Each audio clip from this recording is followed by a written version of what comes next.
Je pense déjà pour sortir un peu du giron familial, c'est vrai qu'il faut qu'ils prennent un peu plus d'autonomie. Et surtout arriver à se débrouiller tout seul dans des conditions différentes de ce qu'on ne peut pas lui proposer, nous, dans notre structure familiale. D'acquérir certaines compétences ou je sais pas comment dire, des capacités ou des qualités que je me sentais pas tout à fait prête à pouvoir leur transmettre. Pour l'occuper pendant les vacances. Il faut bien avouer que pendant que deux sont aux éclaireurs et au louveteau, moi je respire un petit peu. Jamais utilisé dans le séjour vacances, on part toujours avec eux. Si je les mets ici, c'est parce que je ne peux pas faire autrement et j'ai pas envie qu'ils soient en train de traîner à droite à gauche. Un éveil à la socialisation de l'enfant quand il est très jeune, une habitude de vivre en collectivité, des règles de vie de collectif aussi qu'il faut qu'ils acquièrent très jeunes, parce que malheureusement il y a des endroits où ça ne s'acquiert pas. Dans la rue ça ne s'acquiert pas à mon avis. Parce que la vie en collectivité, le respect de l'autre, la tolérance, ce sont des choses que, bon, dans une famille, on peut leur apprendre en théorie, mais pas en pratique. Alors que là, ils mettent en pratique toutes les valeurs qu'on peut leur transmettre et nous leur donner.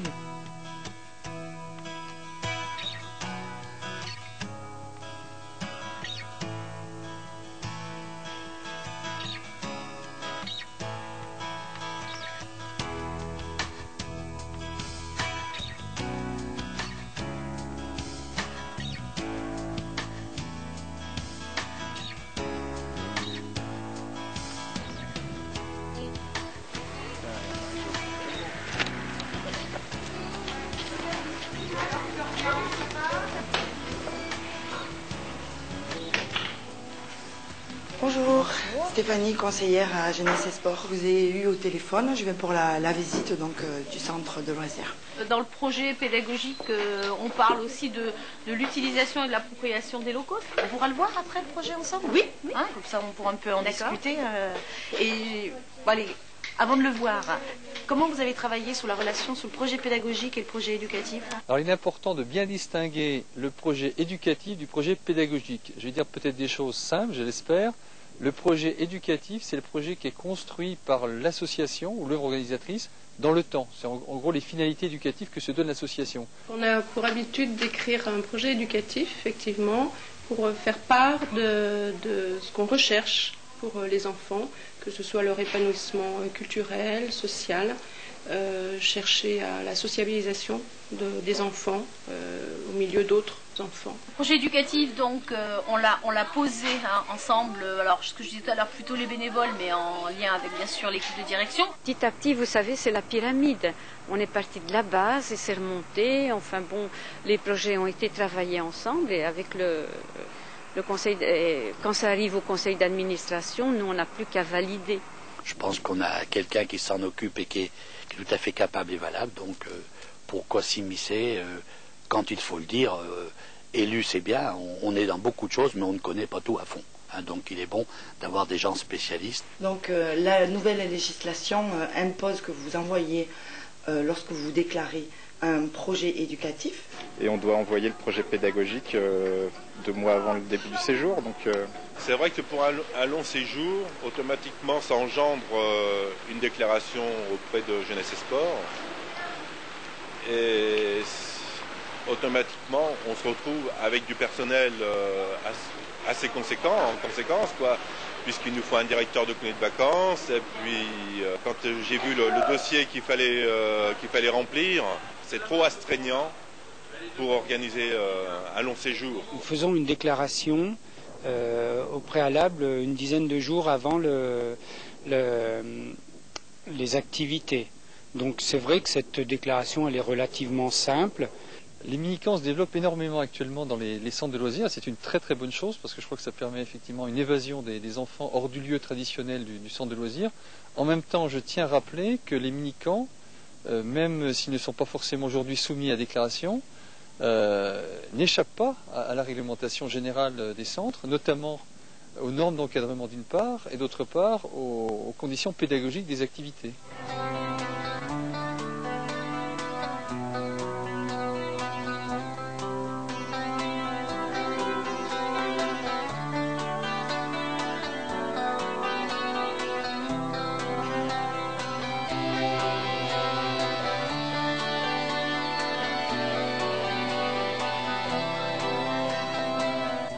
ça c'est le projet pédagogique du centre de loisirs. Mais bon, peu importe. Est-ce que vous avez eu un projet pédagogique entre les mains? Moi j'ai un doute, c'est quoi exactement le projet pédagogique? En fait, c'est ce qu'on attend, nous, des animateurs. Donc au-dessus, il y a quand même l'association qui a un projet éducatif. D'accord? Donc sur ce projet éducatif, moi je vais m'appuyer pour écrire mon projet pédagogique. Il y a un truc sur le rôle et la place de l'enfant en centre de vacances. C'est les enfants d'abord. Quand j'écris mon projet pédagogique, la priorité, c'est les enfants.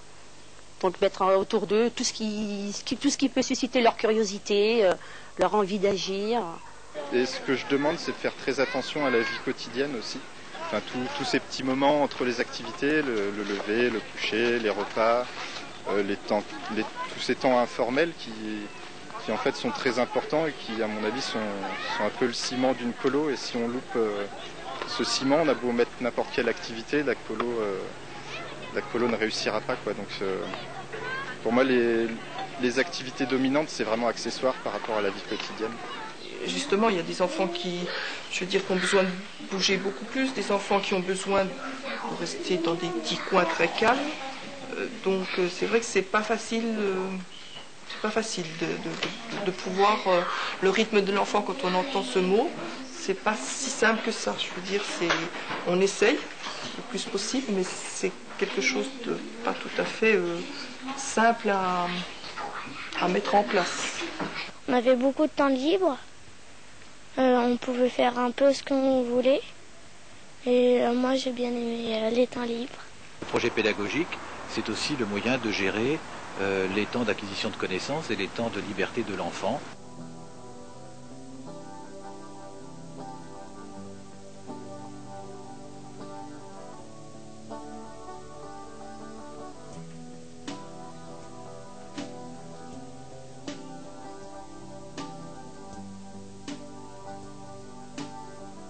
Le problème, c'est qu'on est passé d'une colo où les parents ils mettaient leurs enfants en colo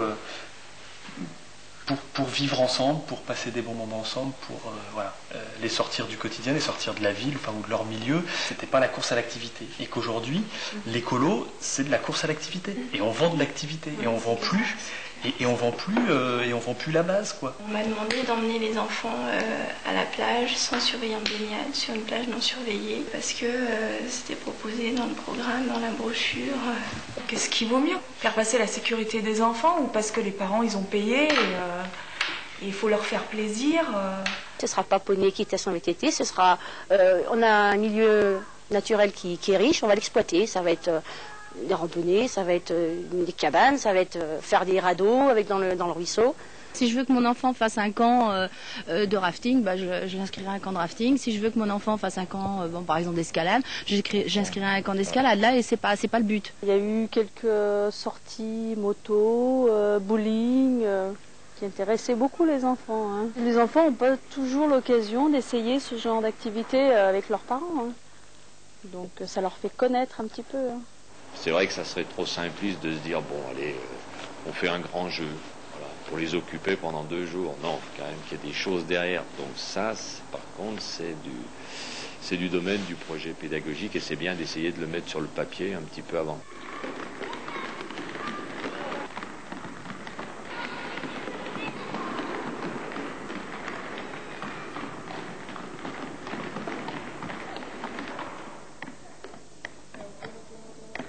Donc la première chose, je vais vous demander, est-ce qu'on peut vérifier au niveau des diplômes? Parce que donc, vous avez vu qu'on rechange. Tout à fait. Aujourd'hui, il faut de plus en plus de diplômés. J'aime pas dire le mot, mais on parle de quota. Aujourd'hui, on a une diplômée BFD totale et 2 personnes en formation BAFA. Donc sur les trois sont diplômés. Il n'y a pas d'animateurs diplômés, il y en a de moins en moins, des BAFA. Hein. Les jeunes, souvent, s'imaginent que j'ai été enfant, j'ai fréquenté un centre de loisirs, donc je sais m'occuper des enfants. Mais bon, c'est pas vrai. Et ils ont besoin d'être formés. On peut avoir des animateurs extrêmement qualifiés dans le sens de la technicité. Je pense que ce n'est pas suffisant au niveau de l'accueil des jeunes. Il faut vraiment des animateurs motivés, enthousiastes, qui peuvent porter effectivement des projets et accepter les projets des jeunes. Mais il faudrait en faire régulièrement, à mon avis. Il faudrait tous les 2-3 ans faire un stage pour être sûr qu'on est bien encore dans l'état d'esprit d'un animateur, je pense. Et puis la psychologie à voir avec les enfants, quoi. Ça, c'est hyper important. Et je pense qu'au BAFA, j'ai jamais fait de BAFA, mais j'imagine que ça doit tourner quand même pas mal autour de ça. Donc là, nous venons de travailler sur les études de cas en petits groupes. On va faire un retour collectif. Et Stéphanie, tu nous lis ta première étude de cas. Au départ du car, lundi matin, Nicolas, 4 ans et demi, ne veut pas lâcher les bras de ses parents. Tous les soirs, Pierre, 5 ans, pleure après avoir parlé au téléphone avec ses parents. Est-ce qu'il faut un brevet d'état à chaque sortie spécifique, ski, rando? C'est d'abord de mettre en place les conditions de sécurité de ces activités physiques et sportives, elles-mêmes prévues par les textes. Donc il faut lire les textes et se les approprier et trouver en général pour ces activités un encadrement qualifié, professionnellement qualifié.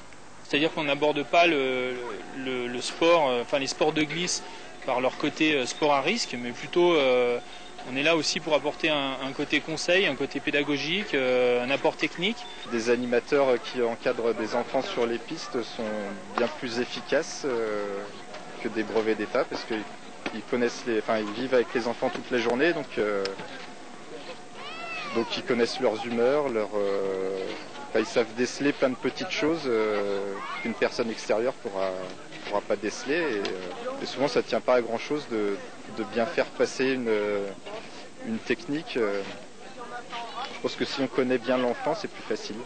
Le problème, c'est que souvent les projets sont faits avec les centres de vacances et qu'on n'a pas toujours la possibilité, nous, d'intervenir au sein du projet pédagogique.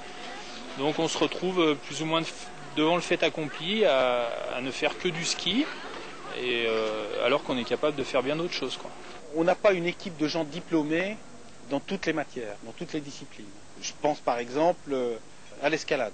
Nous avons dans notre équipement un mur d'escalade qui est tout à fait intéressant. Mais le fait d'avoir besoin d'un brevet d'état nous pose problème puisque les brevets d'état qui existent sur la Saône-et-Loire, eh bien, ils sont très occupés. Ça veut dire qu'on engage notre responsabilité si on accepte de maintenir l'activité sans brevet d'état. Parce que c'est vrai qu'on peut être prudent en vélo sans forcément avoir recours à des brevets d'état, à toutes ces choses-là. Je veux dire, il faut aussi laisser une part de responsabilité aux gens. Bon, il faut veiller à ce que les gens soient responsables, soient en capacité de l'être, ça, je suis tout à fait d'accord. Donc il y a un minimum de formation, mais après il ne faut pas faire de la surenchère. On a trop l'impression que les gens, et c'est pas spécial à jeunesse et sport, c'est dans tous les domaines, il y en a toujours un pour ouvrir le parapluie, donc celui qui est en dessous ouvre aussi son parapluie, et ainsi de suite.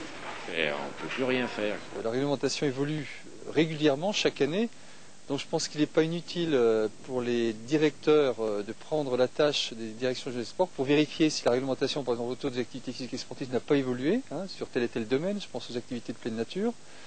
Et puis également, en matière de réglementation, je crois qu'il y a toujours à faire la part des choses entre le bon sens et la réglementation.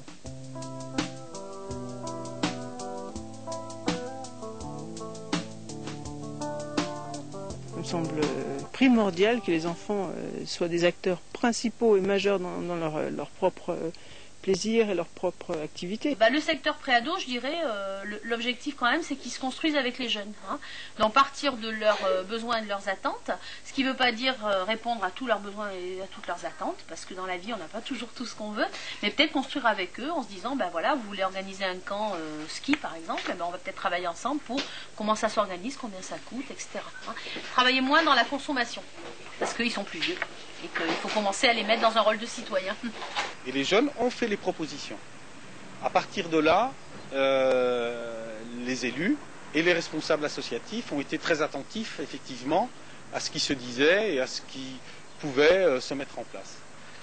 Et puis finalement, au bout de quelques temps de réflexion, on s'est aperçu que les propositions des jeunes étaient tout à fait raisonnables et tout à fait réalistes. On a fait une charte. Ça veut dire on a signé une charte et on doit la respecter. On est bien ici au centre de loisirs? Oui. Vous faites tout ce que vous voulez? Non. Non, alors tu veux bien nous dire qu'est-ce que tu fais pas? Casser les murs. Tu casses pas les murs? T'as pas le droit? Non. Pourquoi? Parce qu'autrement, le centre de loisirs il est cassé. En tous les cas, vous avez l'air d'être bien ici. Hein. Puis vous venez souvent? Oui. Mais toute la journée? Oui. Eh bien, je vous laisse continuer à faire vos dessins. Merci.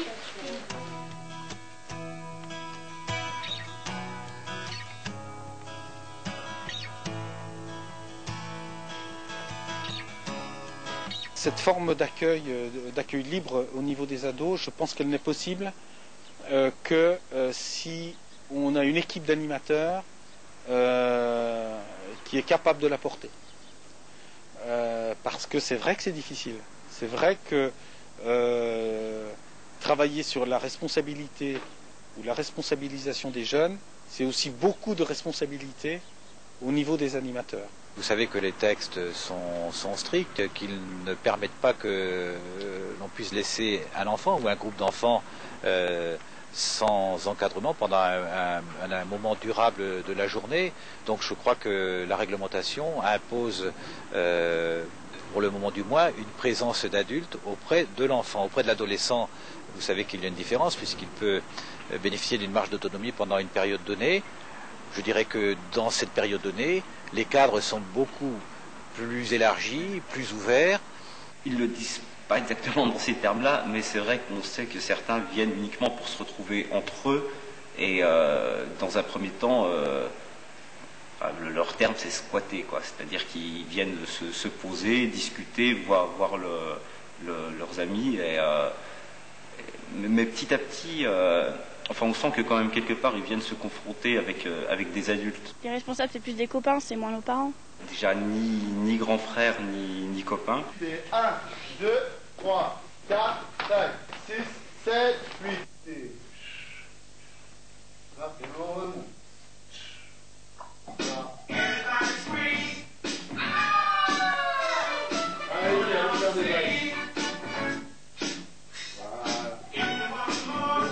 Vague, là, passe à votre voisin.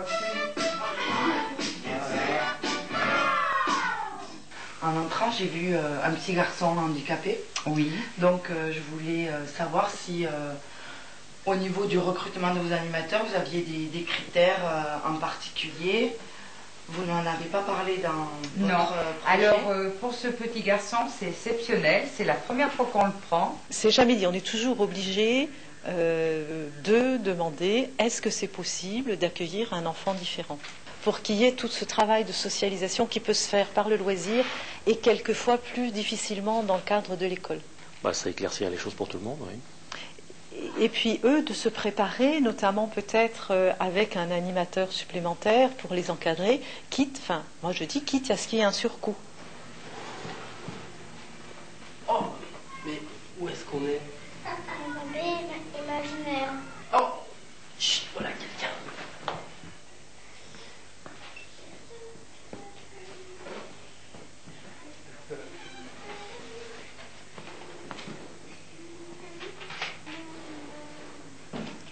Si des enfants sont placés dans des centres de vacances, j'ai envie de dire c'est parce que des parents confient leurs enfants, donc font confiance à une équipe d'animation.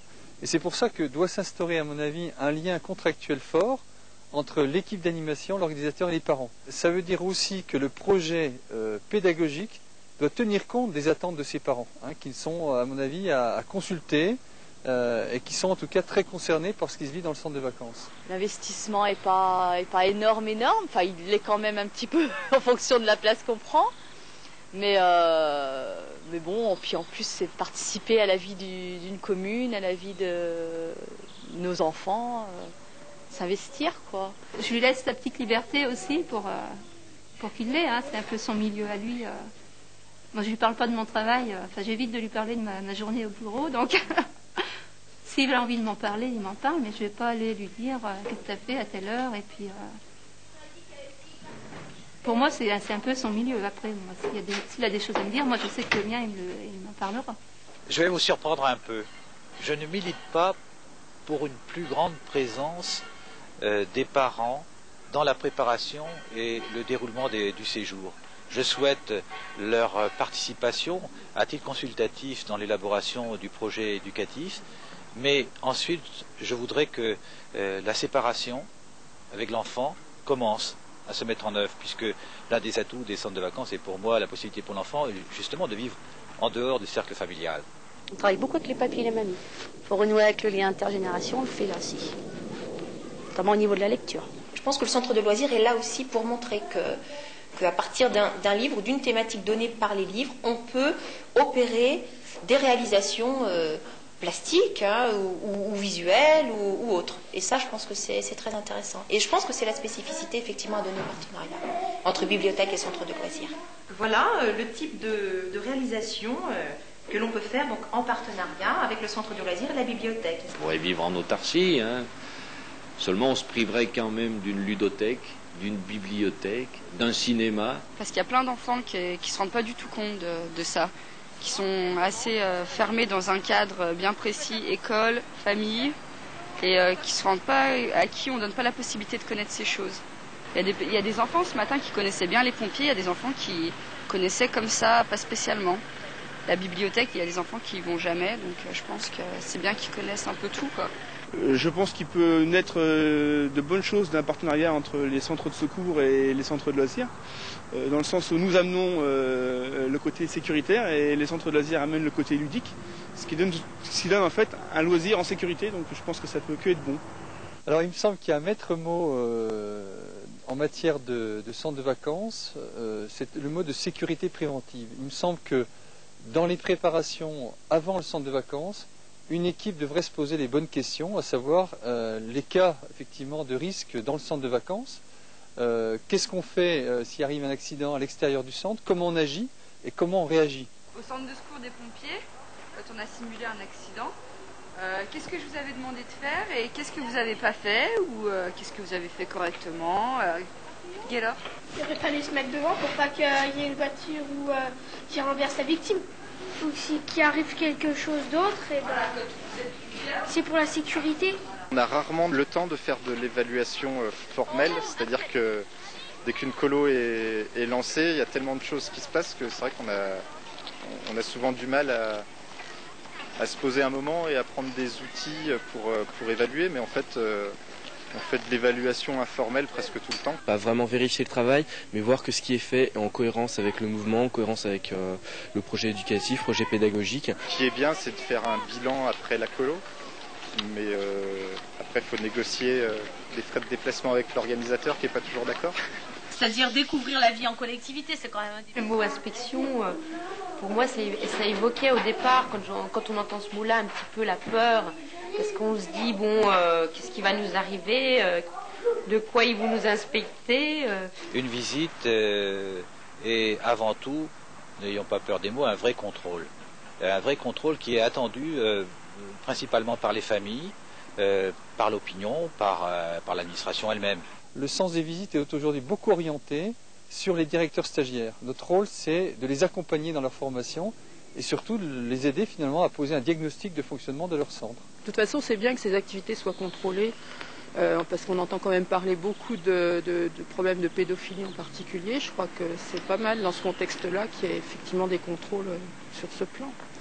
Même si j'ai aucun souci, moi, à ce niveau-là ici, hein, mais bon, il y a des parents qui n'ont pas envie de confier leurs enfants parce qu'ils entendent tellement parler de choses sur le plan médiatique qu'ils n'ont pas envie de confier leurs enfants. Je crois qu'on est toujours à l'affût de choses éventuellement qu'on aurait oubliées ou pas lues entre les lignes. Hein. Oui, pourquoi pas. Et puis en tout cas, moi ce que je dirais entre guillemets, ce que j'attends peut-être de contrôle ou de jeunesse et sport, c'est à la fois la notion de contrôle, parce que je pense que c'est important. Hein. De toute façon, c'est logique.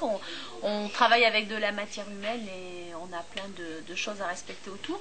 Et puis un rôle de conseil, si effectivement, par exemple tout à l'heure quand vous me disiez pourquoi pas afficher le projet pédagogique, je trouve que c'est des petites idées très intéressantes qu'on n'a pas forcément.